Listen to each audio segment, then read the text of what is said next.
Hi everyone, today I'm going to show you how to make a face mask. The items that I used are 100% cotton fabric, 1/4 inch soft stretch braided elastic, scissors, measuring tape, and pins.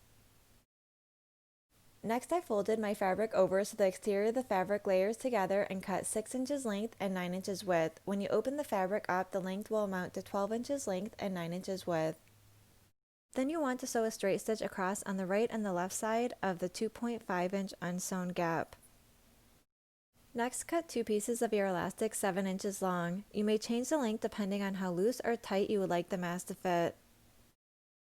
Next, you want to take your elastic and pin one 7-inch piece of elastic to the left 2 corners and the other 7-inch piece of elastic to the right 2 corners on the interior of the fabric.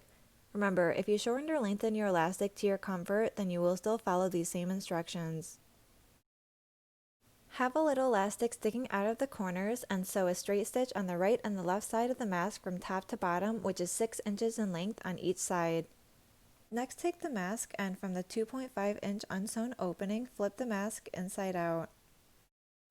Fold and pin 3 3.5 inch folds lengthwise as shown with the folds folding down.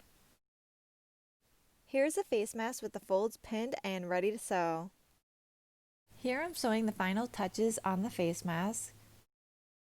Shown here is what the face mask looks like after I sewed a straight stitch along the face mask with a 1/4 inch seam.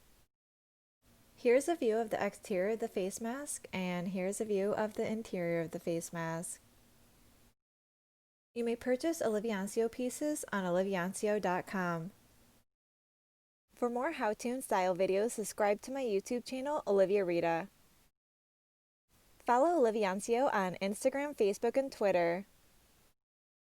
Thank you guys so much for watching. I hope that you guys enjoyed the video and stay tuned next time for more how-to style.